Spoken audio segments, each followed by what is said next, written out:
Bienvenue dans notre classe virtuelle, la classe de la chimie. Nous allons aujourd'hui débuter un cours sur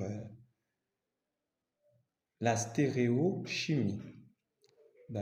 Bien avant qu'on puisse parler de la stéréochimie et expliquer tous les aspects liés à cette branche de la chimie, nous devons commencer par un petit rappel. En chimie, en chimie organique bien sûr, nous avons plusieurs types de formules. Nous avons ce qu'on appelle la formule brute, nous avons la formule développée, semi-développée, la formule topologique. Eh bien, toutes ces formules que je viens de citer ici sont des formules qui sont dans le plan. En fait, ce sont des formules qui sont planes quand on les représente, qui en fait sont loin d'être la réalité, puisque dans la nature, les objets sont en 3 dimensions. Je donne un exemple. Si vous prenez cette souris ici, hein, jolie souris, voilà, elle est en 3 dimensions, elle possède un volume. Si vous prenez ce crayon ici, quand bien même amoché, il est en 3 volumes. Donc, ce crayon n'est pas plat. Alors, de la même manière que les formules et les objets sont en volume, en 3 dimensions, les molécules aussi doivent être représentées en 3 dimensions. Mais bien avant cela, nous allons commencer par faire un petit rappel. Je vais prendre une molécule simple, la molécule de l'éthane, pour essayer de vous montrer les différents aspects. Voilà, nous avons la molécule de l'éthane. J'essaie un peu de mettre bien ma caméra. Voilà. Voilà. L'éthane, c'est un alcane composé de 2 atomes de carbone. C'est un gaz qui est un métabolite des végétaux. En fait, quand les végétaux meurent, la décomposition des végétaux peut amener au dégagement du méthane. Alors, quelle est la formule brute du méthane?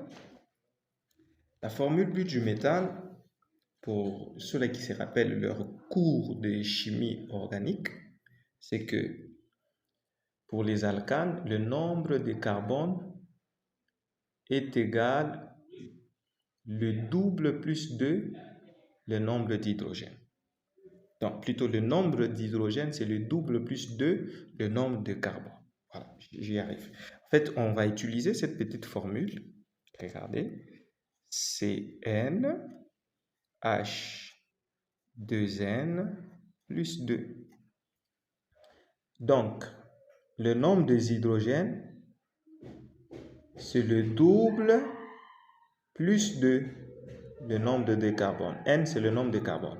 Comme l'alcane possède 2 carbones, donc j'écris C2. Alors, le double de 2, c'est 4. Plus 2, ça fait 6. Voilà la formule brute de l'alcane.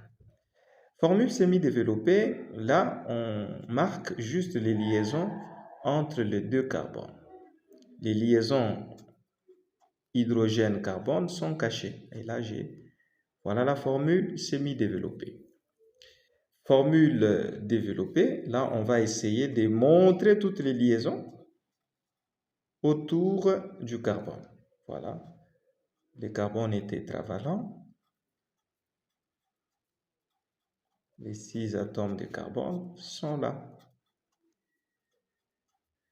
Donc, là, ce sont les formules que nous rencontrons d'habitude en chimie, en chimie organique. Ça, c'est juste un rappel. Pour ceux-là qui ont fait la 2e science, c'est juste de la routine, un rappel. Formule brute, nous montrons la composition, les types d'atomes que la molécule, avec laquelle la molécule est constituée. Formule semi-développée, nous montrons juste les liaisons entre carbone. Formule développée, nous montrons toutes les liaisons possibles. Voilà. Alors, toutes ces formules sont dans le plan. Comme je l'ai dit, nous devons représenter les molécules de manière tridimensionnelle. Alors, passons à la représentation tridimensionnelle d'une molécule. Avant que vous puissiez représenter une molécule de manière tridimensionnelle, voilà quelques clés, secrets ou codes que vous devez connaître.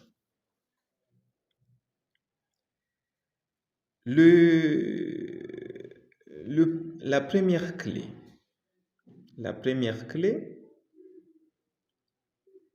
c'est les symboles. Okay?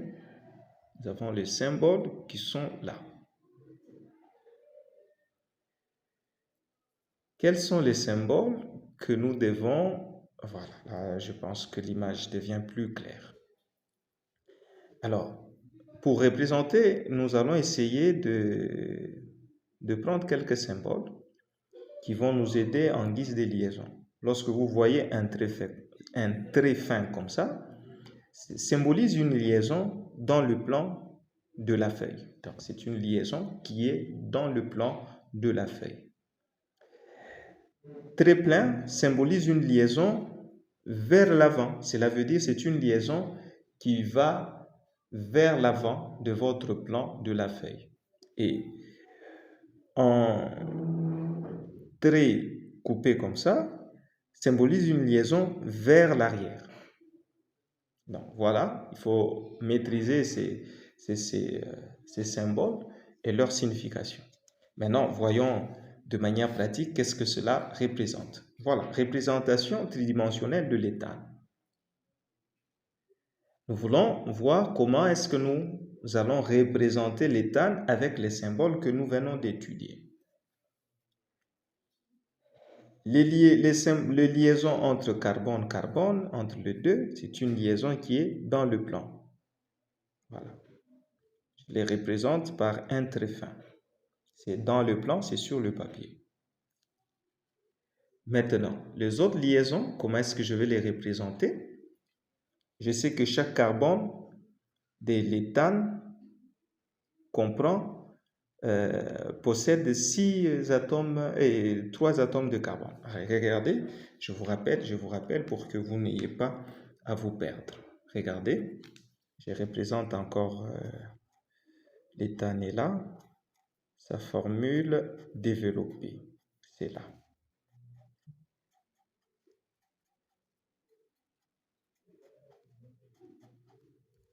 Maintenant, je veux représenter cette molécule d'éthane dans sa forme tridimensionnelle, donc en 3D. Alors, qu'est-ce que je vais faire? Je vais prendre une liaison dans le plan. Voilà, une liaison dans le plan. Je cherche des craies de couleur pour... une liaison devant le plan.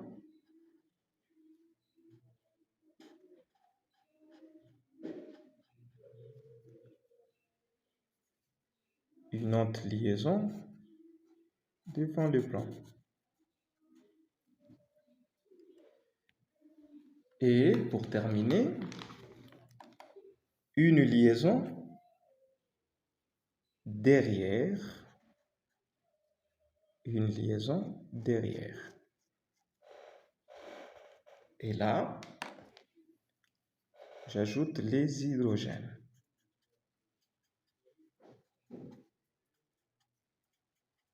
Ça, c'est la représentation tridimensionnelle de l'éthane. Je pense que ce n'est pas compliqué pour que vous puissiez vous habituer à cette représentation parce que ça va nous aider dans le prochain cours que nous allons commencer.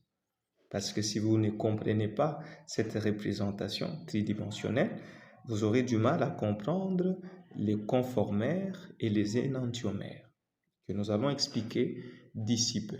Alors, je vais vous laisser un exercice pour que vous puissiez vous adapter à cette représentation et par après, nous allons poursuivre.